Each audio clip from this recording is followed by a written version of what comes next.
Jain students, history की ये 9th class है जिसमें जैन धर्म हम सेकंड क्लास और जैन धर्म की कौन सी क्लास है, सेकंड क्लास है। ठीक है, हिस्ट्री की 9th क्लास है ये। तो जैन धर्म की फर्स्ट वीडियो में हमने देख लिया था कि महावीर स्वामी कौन थे, पार्श्वनाथ कौन थे, तीर्थंकर क्या होता है, ये सारी की सारी चीज़ें। ठीक है, अब नेक्स्ट क्लास में हम देखेंगे कि जैन धर्म के द्वारा जो शिक्षाएँ दी गई हैं, ठीक है ना, जैन धर्म के द्वारा क्या दी गई हैं, जो शिक्षाएँ दी हैं उनको हम थोड़ा सा स्टडी करेंगे। ठीक है, तो चलिए पहली स्लाइड देखते हैं। जैन धर्म की शिक्षाओं की जब बात होगी तो सबसे पहले आती है सृष्टि की व्याख्या। ठीक है ना, तो जैन धर्म के जो अनुसार है सृष्टि की व्याख्या मतलब जो सृष्टि बनाई है वो किसने बनाई है, ईश्वर ने नहीं बनाई है। ठीक है ना, किसने बनाई है, ईश्वर ने नहीं बनाई है। ठीक है ना, तो ये देखिए लिखा हुआ है, जैन धर्म के अनुसार सृष्टि की वास्तविक कारण ईश्वर नहीं है बल्कि सृष्टि की रचना व पालन पोषण सार्वभौमिक विधान से हुआ है। ठीक है ना, मतलब ऐसा होता ही है, मतलब एक बार बनना फिर एक बार क्या होना, नष्ट होना। ठीक है, तो जैन धर्म के अनुसार सृष्टि का जो वास्तविक कारण है वो ईश्वर नहीं है ना, ईश्वर को नहीं मानते। आगे चल के हम देखेंगे कि ईश्वर को मानते हैं लेकिन ईश्वर को किसके नीचे रखा हुआ उन्होंने, जिन के नीचे ना। जिन मतलब विजेता, जिसने अपनी सारी इंद्रियों पे क्या पाली हो, विजय पाली हो, है ना।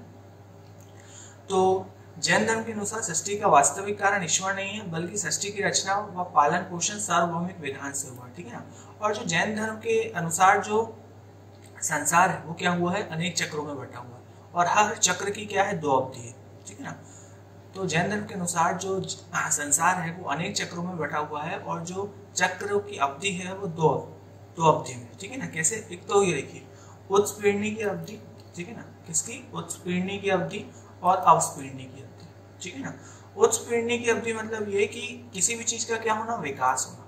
ठीक है ना, और अवस्पीड़नी मतलब क्या होना, पतन होना। जैसे अपन देखा है वेव्स जो चलती हैं, जैसे एक बार क्या होती है उत्पीड़नी, ये ऊपर वाली कंडीशन, फिर ये ऐसा नीचे अवस्पीड़नी, है ना।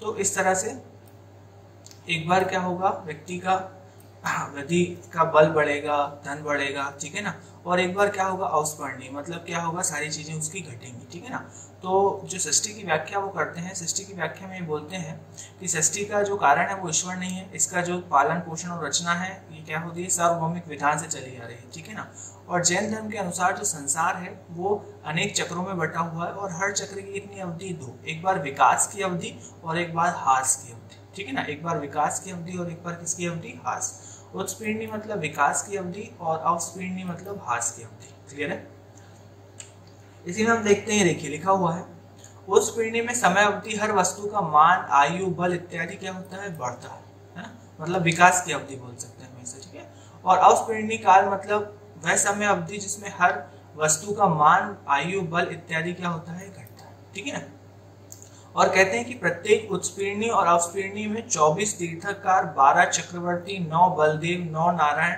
और 9 प्रतिनारायण का जन्म होता है। इन्हें 63 शलाका पुरुष कहते हैं। शलाका पुरुष हमने देखा था कौन, वो किसको बोलते हैं, शलाका पुरुष वो पुरुष होते हैं जो महान पुरुष होते हैं। किसके, जैन धर्म में हमने देखे थे इसके पहले जो हमने वीडियो कवर किया था। ठीक है ना, तो चक्रों की 2 अवधि होती है, एक तो उत्पीड़नी की अवधि और अवस्पीड़नी की अवधि। ठीक है, शिक्षाएं की जब एग्जाम में कोई क्वेश्चन आता है शिक्षा के, तो हम देख सकते हैं सृष्टि की व्याख्या किसके अनुसार, जैन धर्म के अनुसार। देखिए अवस्पीड़नी और उत्पीड़नी। ठीक है ना, उत्पीड़नी मतलब क्या, सुखमा सुखम। ठीक है ना, और अवस्पीड़नी मतलब क्या हुआ, सुखमा सुखम, सुखम फिर सुखमा दुखम, दुखम दुखम। ठीक है ना, मतलब ये इस तरह से चक्र क्या हो रहा है, रोटेट, इस तरह से चक्र क्या होते जाएगा, चलते जाएगा। ठीक है ना, तो सृष्टि को लेकर जैन धर्म की ये व्याख्या थी। चलिए आगे चलते हैं, इसी में हम 7 तत्व की बात करी गई है। जैन धर्म के अनुसार 7 तत्वों का क्या मिलता है, वर्णन मिलता है। एक तो जीव, अजीव, आश्रव, बंधन, संवर, निर्जरा और क्या, मोक्ष। इसे मैं आपको समझा देता हूँ, बहुत ही सिंपल है। ठीक है, तो जीव मतलब जो आत्मा के लिए कौन सा शब्द का इस्तेमाल किया गया है, जीव। जैन धर्म में आत्मा के लिए कौन से शब्द का इस्तेमाल किया गया है, जीव का। ठीक है ना, जो क्या है, चैतन्य अवस्था में, जो कैसी है, चेतन। ठीक है, और अजीव मतलब जो अचेतन अवस्था। ठीक है ना, जड़ या कि अचेतन द्रव को क्या बोला गया है, अजीव कहा गया। ठीक है ना, तो जीव उसे किसे, आत्मा को, जो क्या है, सजीव है ना, और अजीव मतलब क्या, जो निर्जीव है ना। जड़ या अचेतन द्रव को क्या कहा गया है, अजीव किया गया है ना। इन चारों का मतलब सीजिए, आश्रव, बंध, संवर और क्या, निर्जरा। ठीक है, देख लेते हैं। जैसे कोई व्यक्ति है,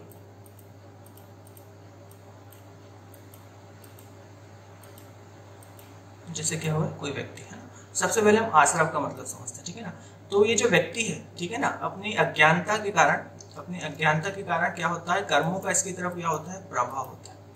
कर्मों का क्या होता है, इसकी तरफ प्रभाव होता है। तो कर्मों का प्रभाव होना, ये देखिए, कर्मों का आश्रव करना क्या कहलाता है, आश्रव। मतलब कर्मों का प्रभाव किसकी ओर, जीव की ओर। ये क्या है, एक जीव है और कर्मों का प्रभाव इसकी ओर हो रहा है, तो ये क्या कहलाता है, आश्रव कहलाता है। सिंपल समझ में आ गया। उसके बाद बंध, आत्मा से कर्म का बन जाना। इसकी जो आत्मा है, जो जीव है, ये किससे बन जाता है, कर्मों से बन जाता है ना। इसके आजू बाजू को बहुत सारे कर्म, अच्छे बुरे कर्म, सारे के सारे कर्म हो जाते हैं, उसे क्या कहता है, बंध कहा जाता है, ठीक है ना। संवर, कर्म बंध को रोकता है, ठीक है ना। अब जो कर्म आ रहे थे आश्रय की वजह से, इन कर्मों को रोकना क्या कहलाता है, संवर कहलाता है। क्लियर है। और निर्जरा मतलब जो कर्म पहले से आ चुके हैं, इसके अंदर क्या हो चुके हैं, जो पहले से कर्म आ चुके हैं उन्हें खत्म करना क्या कहलाता है, निर्जरा कहलाता है। और ये सारी प्रोसेस के बाद वो किसकी अवस्था में पहुंच जाता है, मोक्ष। जीवन और मरण के चक्र से क्या पा लेता है, वो मुक्ति पा लेता है ना। सिंपल है। जीव अजीव क्या होता है, जीव क्या होता है, आत्मा मतलब चैतन्य, ठीक है ना। अजीव मतलब जड़, आश्रव मतलब ये कि कर्मों का प्रभाव होना किसकी तरफ, जीव की ओर, ठीक है ना। बंध मतलब वो कर्मों से क्या होना, बंध जाना, किसी जीव का कर्मों से क्या हो जाना, बंद हो जाना, ठीक है। संवर मतलब जो कर्मों का प्रवाह हो रहा है उन्हें क्या कर देना, रोक देना, ठीक है ना। और जो पहले से कर्म लुप्त हो चुके हैं, देखिए जो पहले से कर्म विलुप्त हो चुके हैं जीव के अंदर, उसे खत्म करना क्या कहलाता है, निर्जरा कहलाता है, ठीक है ना। और मोक्ष मतलब क्या, जीवन मरण के चक्र से क्या हो जाना, मुक्त हो जाना। क्लियर है। जीवन चरण का चक्र का मतलब होता है कि एक साइकिल है, आप पैदा हुए, ठीक है, आप पैदा हुए, पैदा होने के बाद फिर मरे, फिर पैदा हुए, मतलब इस चक्र में क्या हो गए, आप बंध गए, ठीक है ना। ठीक है, अगर आप ये सारी चीजें फॉलो करेंगे तो आप ये कर्म, जीवन और मरण के चक्र को क्या कर देंगे, तोड़ देंगे, ठीक है ना। और किस में चले जाएंगे, परमात्मा में चलेंगे, ठीक है ना। आई बात समझ में। तो जो जीवन और मरण के चक्र को क्या कर देता है, तोड़ देता है, ठीक है ना, उसे किसकी प्राप्ति हो जाती है, मोक्ष की प्राप्ति हो जाती है, ठीक है ना। तो 7 तत्व किसमें दिए गए हैं, जैन धर्म में, जीव, अजीव, आश्रव, बंध, संवर और निर्जरा और क्या, मोक्ष, ठीक है। चलिए आगे चलते हैं। जैन धर्म के अनुसार 3 रत्न दिए गए। कितने रत्न दिए गए, 3 रत्न। एक होता है सम्यक दर्शन, सम्यक ज्ञान, सम्यक चरित्र, ठीक है ना, या आचरण भी, कहीं कहीं बुक में आचरण भी लिखा जाता है, ठीक है। तो 3 रत्न दिए गए हैं किसके द्वारा, जैन धर्म के द्वारा। तो कौन कौन से, सम्यक दर्शन, सम्यक ज्ञान, सम्यक चरित्र, ठीक है ना। उसके बाद व्रत की बात करते हैं तो 5 महाव्रत और 5 अणुव्रत, ठीक है ना। 5 महाव्रत हैं और क्या है, 5 अणुव्रत है। ये दोनों एक ही हैं, ठीक है ना। जब कठोरता से पालन किए जाएंगे तो वो क्या कहलाएंगे, महाव्रत, और जब उसकी कठोरता में क्या की जाएगी, कमी की जाएगी, तो क्या कहलाएंगे, वो अणुव्रत। क्लियर है। तो व्रत कौन कौन से, 5 महाव्रत और 5 अणुव्रत, ठीक है। 5 महाव्रत वह जिसमें क्या होगी, कठोरता पाई जाएगी, और अणुव्रत वह जिसमें कठोरता क्या हो जाएगी, कम कर दी जाएगी। ये देखिए, ये 5 की 5, ठीक है ना। हमने देखा था इसमें से अहिंसा, सत्य, आस्तेय और अपरिग्रह किसने दिए थे, पार्श्वनाथ जी ने दिए थे। और इसमें ब्रह्मचर्य का एडिशन किसने किया था, महावीर स्वामी ने, ठीक है ना। तो जो 4 हैं वो किसके द्वारा दिए गए हैं, पार्श्वनाथ जी के द्वारा। और इसमें ब्रह्मचर्य का एडिशन किसके द्वारा किया गया है, महावीर स्वामी के द्वारा, ठीक है ना। तो अहिंसा क्या नहीं करनी चाहिए, ये किसी भी जीव को मन, वचन, काय से पीड़ा नहीं पहुंचानी चाहिए, ठीक है ना। किसी को भी पीड़ा नहीं पहुंचानी चाहिए, है ना, अहिंसा करनी चाहिए, ठीक है। सत्य बोलना चाहिए, हमेशा क्या करना चाहिए, सत्य बोलना चाहिए। आस्ते, ठीक है ना, कभी क्या नहीं करनी चाहिए, चोरी नहीं करनी चाहिए। अपरिग्रह मतलब आवश्यकता से अधिक जो चीज आपके पास है उसका क्या करना चाहिए, त्याग करना चाहिए। और ब्रह्मचर्य मतलब क्या, मन, वचन, काय से मैथुन कर्म का क्या करना चाहिए, त्याग करना चाहिए, ठीक है। तो हालांकि बहुत पॉसिबल नहीं है हद तक ये चीजें, ठीक है ना। अगर ये फॉलो करते हैं तो चीजें क्या हो जाती हैं, सही हो जाती हैं, ठीक है। लेकिन इन्हें फॉलो करना बहुत कठिन है, ठीक है। अहिंसा, हिंसा नहीं करनी है हमें, ठीक है। क्या बोलना है, हमेशा सत्य बोलना है। आस्ते, हमें क्या नहीं करनी है, चोरी नहीं करनी है। ब्रह्मचर्य, ठीक है, हमें किसका पालन करना है, ब्रह्मचर्य का पालन करना है। अपरिग्रह, अगर हमारे पास आवश्यकता से अधिक वस्तु है तो उसे हमें क्या कर देना चाहिए, त्याग करना चाहिए, है ना, कि भाई हमें इसकी चीज जरूरत नहीं है तो इसे क्या कर दीजिए, हटा दीजिए, ठीक है ना। इंसानों को लेकर नहीं है ये, वस्तु को लेकर, है ना। जैसे कि ऐसा नहीं करना कि इस इंसान की हमको जरूरत नहीं है तो इसे क्या कर दो, छोड़ दो। तो एक समय तक जब तक इसका यूज था, जब तक यूज करो, और उसके बाद क्या कर दो, इसे छोड़ दो, है ना। इंसानों के साथ नहीं करना है, ठीक है। तो अगर इनमें क्या करेंगे, बहुत कठोरता से इसे पालन करेंगे तो ये क्या कहलाएंगे, महाव्रत। यही क्या कहलाएंगे, महाव्रत, ठीक है ना। और अगर इनकी कठोरता में क्या कर दी जाएगी, कमी कर दी जाएगी, तो वे क्या कहलाएंगे, अणुव्रत कहलाएंगे। क्लियर है, चलिए आगे चलते हैं। स्याद्वाद और अनेकावाद, ये सिद्धांत को थोड़ा सा समझिए, सप्तभंगी ज्ञान है ना, ये सिंपल है, समझ में आ जाएंगे, ठीक है ना। तो जैन धर्म के अनुसार सभी के जो दृष्टिकोण होते हैं, वो सबका जो ज्ञान है वो क्या हो सकता है, अलग अलग हो सकता है, लेकिन वे अपनी अपनी जगह क्या होते हैं, सही होते हैं, ठीक है। देखिए जैन धर्म के अनुसार भिन्न भिन्न दृष्टिकोणों से देखे जाने के कारण प्रत्येक ज्ञान भी भिन्न भिन्न हो सकते हैं, ठीक है ना। ज्ञान की यह भिन्नता 7 प्रकार की होती है, इसे ही स्याद्वाद, अनेकात्वाद और सप्तभंगी का सिद्धांत कहा गया है, ठीक है ना। इसे समझते हैं कैसे, देखिए शायद अस्ति, शायद है ना, शायद नास्ति, शायद नहीं, शायद आस्ति और नास्ति, शायद है भी और नहीं भी है, शायद कहा नहीं जा सकता, शायद है किंतु कहा नहीं जा सकता, शायद नहीं है और कहा भी नहीं जा सकता, शायद है नहीं है और कहा भी नहीं जा सकता, ठीक है ना। इसे ही जैन धर्म के स्याद्वाद और क्या कहते हैं, अनेकात्वाद। इसे सिंपल हम समझ लेते हैं, ठीक है ना। जैसे एक हाथी है,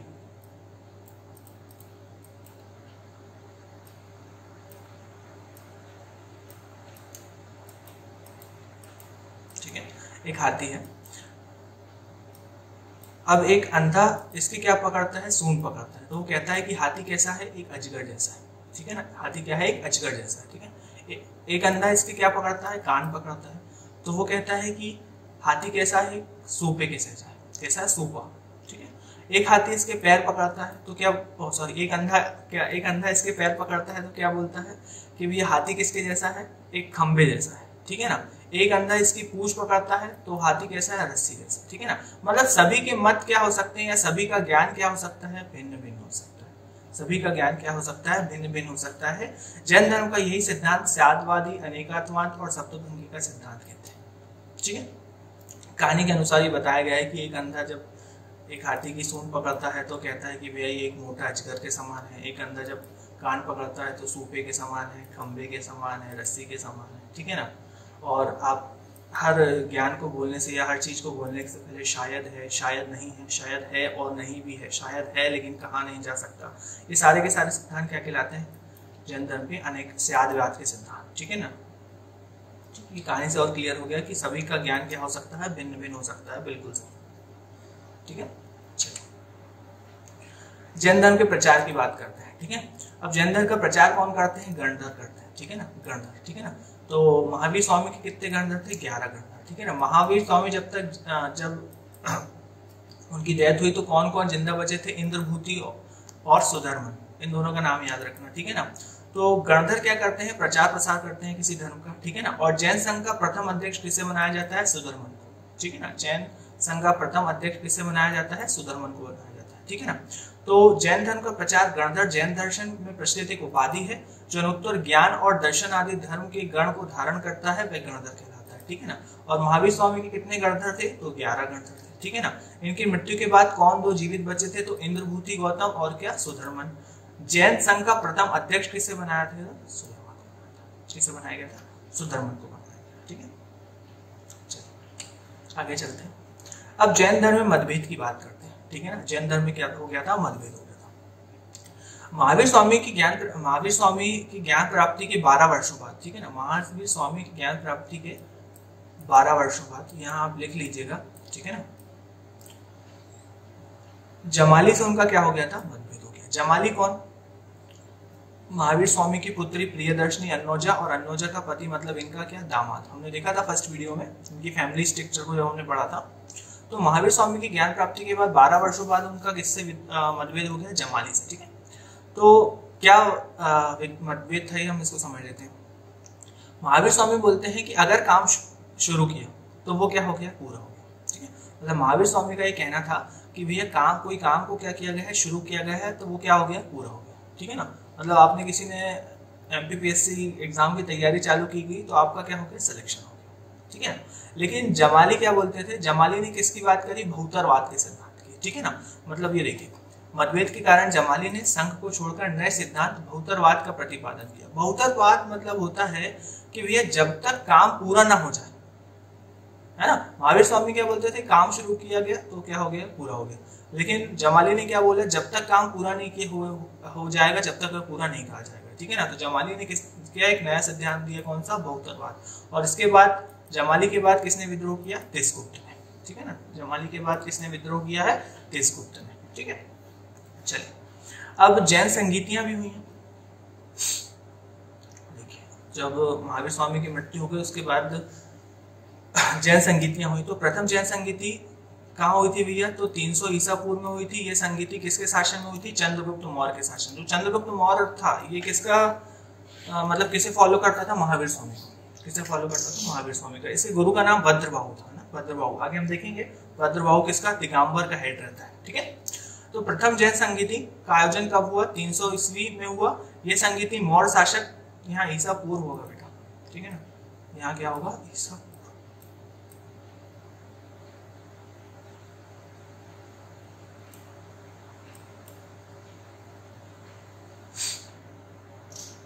ये संगीति मौर्य शासक चंद्रगुप्त मौर्य के शासनकाल में हुई थी, ठीक है ना। ये सभा कहाँ हुई थी, पाटलिपुत्र में आयोजित थी। अध्यक्ष कौन थे इसके, स्थूलभद्र, ठीक है ना। इनका नाम भी याद रखना, स्थूलभद्र का। तो ये जब अपना श्वेतांबर बनेगा तो उसके क्या रहेंगे, हेड, ठीक है। प्रथम जैन संगीति में जैन धर्म के 12 अंगों का क्या हुआ, संपादन हुआ, ठीक है ना। 12 अंगों का क्या हुआ, संपादन हुआ। इस सभा में जैन धर्म 2 पार्ट में डिवाइड हो गया था, एक तो दिगंबर और एक क्या, श्वेतांबर, ठीक है ना। यहाँ पर आपका जैन धर्म जो दिगंबर और श्वेतांबर में डिवाइड हो गया था। दिगंबर नग्न अवस्था में रहने वाले, मतलब जो वस्त्र को धारण नहीं करेंगे, और श्वेतांबर वर जो क्या करेंगे, व्हाइट कपड़े पहन के दिखेंगे आपको, ठीक है। तो प्रथम जैन मतलब एग्जाम में कई बार क्वेश्चन पूछता है कि जैन संगीति में मतलब जैन धर्म में क्या हो गया था, बंटवारा हो गया था, किसमें, दिगंबर और श्वेतांबर में। तो किसमें हुआ था, ये प्रथम जैन संगीति में हो गया था, ठीक है। तो कहाँ हुई थी, पाटलिपुत्र में। अध्यक्ष कौन थे, स्थूलभद्र। क्या हुए थे, तो 12 अंगों का संपादन हुआ था। और जैन जो धर्म था वो दिगंबर और श्वेतांबर में बढ़ गया था। क्यों बटा था ये, ठीक है ना। ऐसी कहानी कही जाती है कि मगध में क्या पड़ा, अकाल पड़ा। मगध में क्या पड़ा, अकाल पड़ा। तो भद्रबाहु कुछ शिष्यों के साथ कहाँ चले गए, कर्नाटका। कर्नाटका में कहाँ, श्रवणबेलगोला में, ठीक है ना। जहाँ पे चंद्रगुप्त मौर्य क्या करेंगे, चंद्रगुप्त मौर्य की मृत्यु कहाँ पर होगी, यही होगी, श्रवणबेलगोला में, ठीक है ना। श्रवणबेलगोला चले गए। और 12 वर्षों बाद जब भद्रबाहु लौटे तो उन्होंने देखा कि जो स्थूलभद्र के शिष्य थे उन्होंने एक तो वस्त्र धारण कर लिए थे, ठीक है ना, और कुछ नियम धर्म चेंज कर लिए थे। तो इस बात को लेकर दोनों में क्या हो गया, मतभेद हो गया। और दिगंबर और श्वेतांबर जैन शाखाएं 2 बन गई, कौन सी, दिगंबर और द्वितीय जैन संगीति को देखते हैं। ये हुई थी 512 ईस्वी में। कहा ये महासभा, कहा इसके अध्यक्ष कौन थे, तो देवश्री क्षमाश्रवण थे। कहाँ हुई थी, तो गुजरात के वल्लभी नामक। ये सब याद कर लेना बेटा, है ना, ठीक है ना। द्वितीय जैन महासभा में जैन ग्रंथ के अंतिम रूप से क्या किया गया था, संकलित किया गया था। इनके जो ग्रंथ रहते हैं उसे अंतिम रूप से संकलित कहाँ पे किया गया था, गुजरात की वल्लभी नामक जगह पर। कौन सी संगीति में, द्वितीय जैन संगीति में, क्लियर।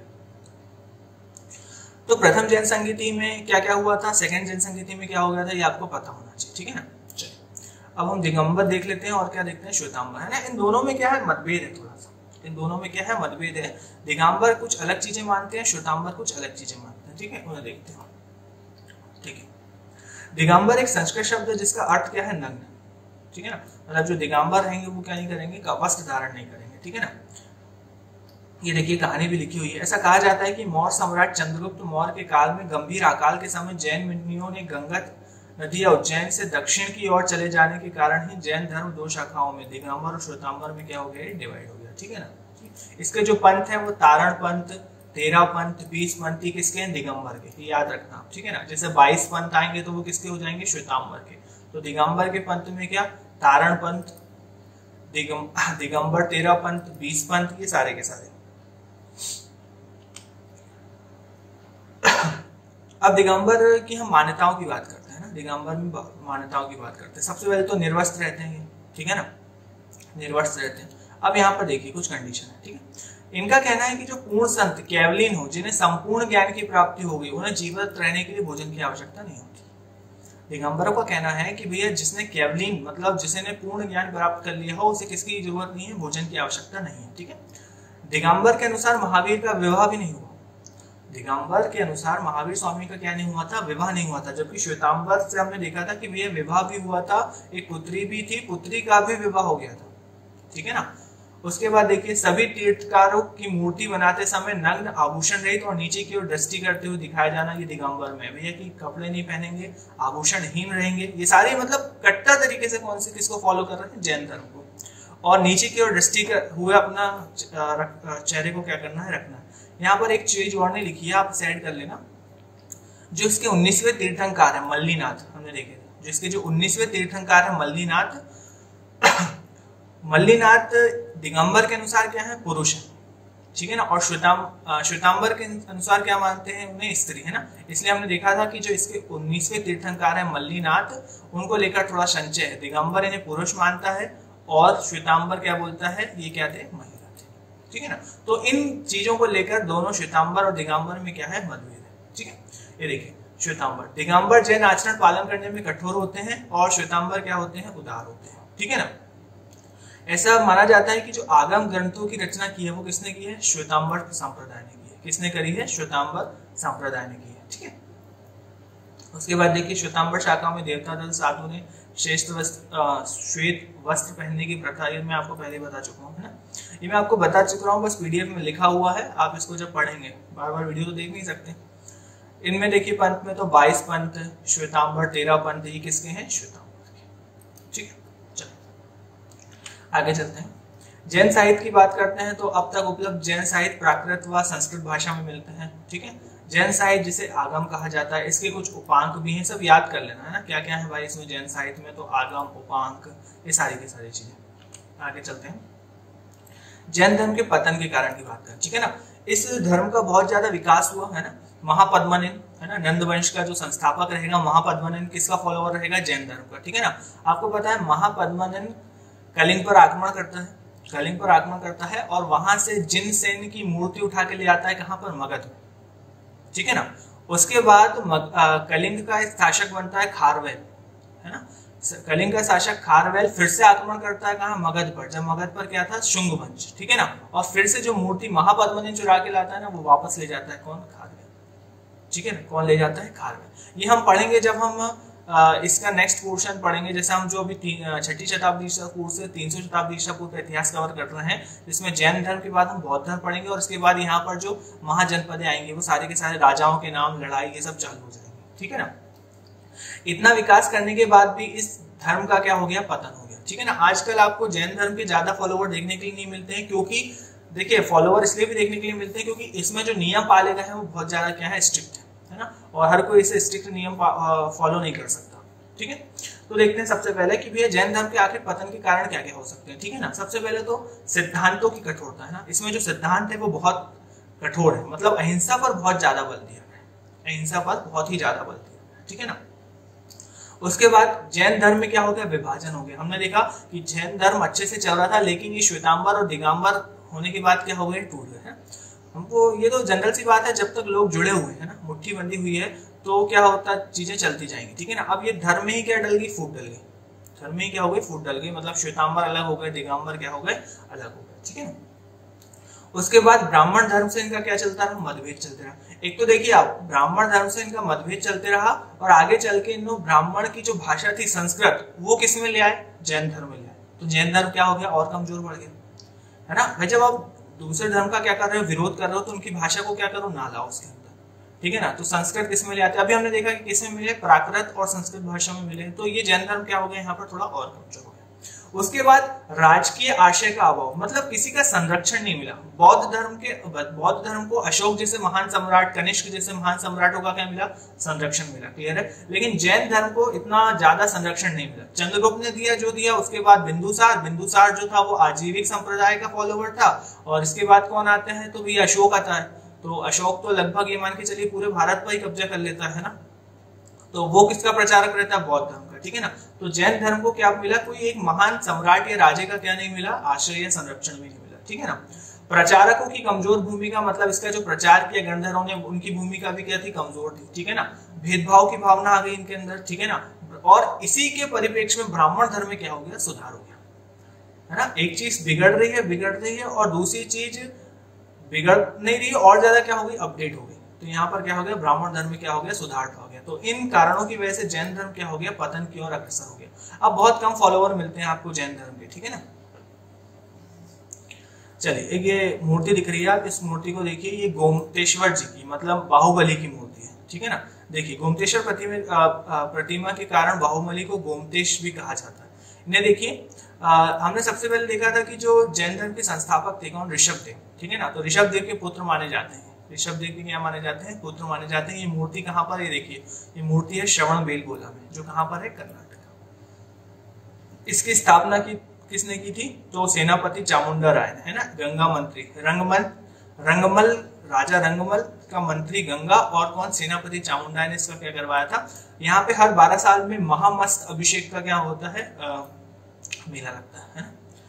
तो ये जनरल एक नोट के हिसाब से हमने देख लिया कि भाई, है ना, यहाँ पे हमारा खत्म हो जाता है वैसे जैन धर्म का क्या पतन, ठीक है ना। तो गोमतेश्वर जी, ठीक है ना, बाहुबली बहुत बड़ी मूर्ति है, अप्रॉक्स 70 फीट्स, ठीक है ना। तो आज हमने इनकी शिक्षाएं पूरी की पूरी कवर करी हैं, जिसमें हमने देखा कि जैन धर्म में सृष्टि की व्याख्या क्या होती है, ठीक है ना। 7 तत्व इसके, 13 व्रत, है ना, स्याद व्याद, अनेकात्मान, जैन धर्म का प्रचार, जैन धर्म में मतभेद, जैन संगीतियां, ठीक है ना, उनकी मान्यताएं, जैन साहित्य क्या है, और जैन धर्म में इतना विकास होने के बाद भी इसका क्या हो गया, पतन हो गया। तो इनके पतन के कारण भी देख लीजिए, ये मेंस में पूछे जाते हैं एग्जाम में, ठीक है ना।